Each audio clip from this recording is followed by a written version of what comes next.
Chapter 17. The Gateway Opens.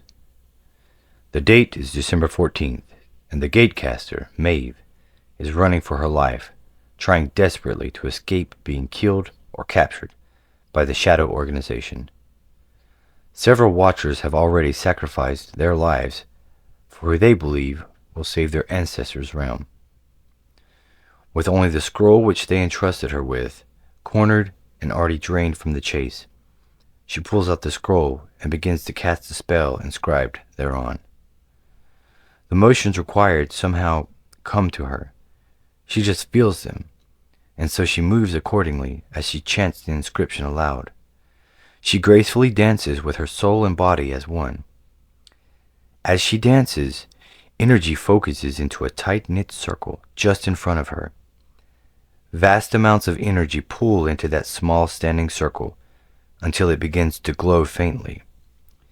Then, as more energy gushes into the circle, the air begins to blow and twirl, and the floor beneath her shakes violently.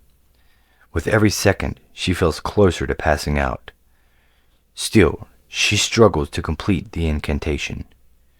Finally, as her hair blows wildly in the wind, the light flashes brightly, and the surrounding walls crack outward. The circle turns to a bright, shining portal made of blue and white light, so dense it seems almost as if it has liquefied. For a second, this wizardess stares wide-eyed, stunned by the result of this unknown spell.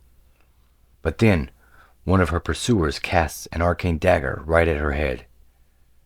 At the last moment, Lizzie leaps out of the shadows and covers Maeve's body with her own blood-soaked body.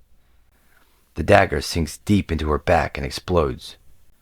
Lizzie screams in pain as they both fall into the bright portal Maeve had just opened.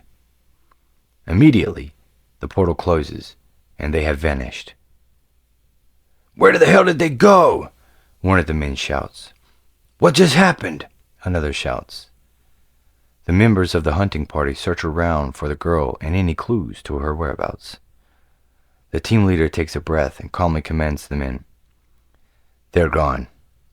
Spread out and search for anything we can bring back with us. Find anything that might help us further our project." Next, he gets on his comms device. "Sir, we were questioning the girl when an intruder barged in and took out some of our men. We immediately sent in reinforcements and nearly had them when the girl opened a portal." From the edge of a nearby rooftop, hidden in the shadows, Hama listens in as the henchman finishes reporting to his boss. Her mind is reeling at what she had just witnessed. As she listens to him finish his report and sign out, she activates her scanners and carefully checks for any signs of her friend or the girl she had just saved. Her scent tracker finds no current trace of them, nor do any of her vital or audio scanners detect any signs of their presence. "She's gone," Hama whispers to herself in shock. Then she asks in horror, "Did I just see her die?" She shakes her head in denial and presses past this thought. How could they be gone? Just vanished into thin air. Next, she quietly asks herself, where could they be? She suddenly remembers everything that had happened before this and gets on her comms. "Kill switch, come in." "Go ahead, poet," he answers. "Kill switch, I think I just saw Lizzie. She disappeared into a portal with some girl to escape from some men that were chasing them." "You saw what?" he asks. "Lizzie just fell into a portal, and now she's gone," the panicked wolf girl responds. Afterwards, she starts crying as she adds, "And worse still, I saw her take a direct hit by arcane dagger that exploded in her back just as she fell in." "What?" Killswitch screams over the comms. Finally, Poet composes herself to finish her report. "I just overheard one of the men reporting to their boss that they lost the girl." "Got it, Poet," he responds. Then he directs her, "Look, just get back here and we'll figure this out. And swing by and pick up Kunar on the way. Upon your return, we'll discuss things further." "On my way," she answers back. "And Poet," he adds. "Yes?" she answers. Stay out of sight and be careful, he warns her. Back at the facility, as Hummer returns with Kunar, Maddox comes out with Kip and Chadri, burning with anger. Why? He demands. Why did you cut us out of this? He insists. Then Chadri jumps in screaming, Lizzie is gone because of you! If you had let us in, we could have saved that girl and not lost Lizzie, Kip shouts. Janice comes out screaming, Guys, you don't know that. Kunar holds his hand up at his fellow instructor. Let them speak, Janice. Then he looks at the boys. You're right. I was foolish to try to solo that mission. You all are much more capable than I had given you credit for. Now you have lost one of your own, and that is my fault. Following this brief admission, he winces. However, all hope is not lost. Lizzie may not have died, we don't know. But we know she kept the scroll out of the other Shadow Organization's hands. She accomplished the mission. I was willing to die for that, and she was too.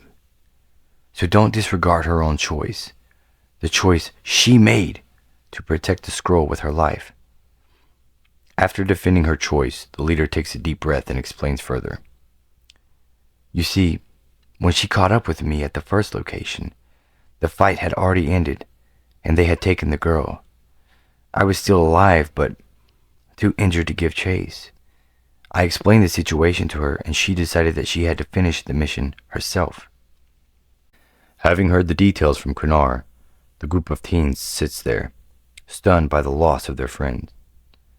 Silence fills the air, and grief holds them all in its grip. Then, after a few moments, Chadri breaks the silence. So what do we do now? Well, I saw her get hit and fall into a portal, but I didn't see her die. I refuse to believe she's dead, Hama insists with tears in her eyes. I agree.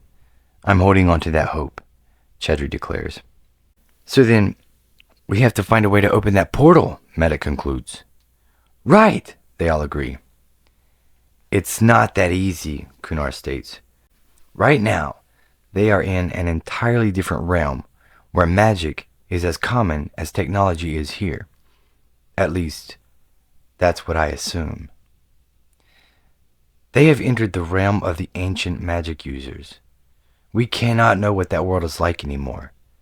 But at one time, they were a very advanced civilization.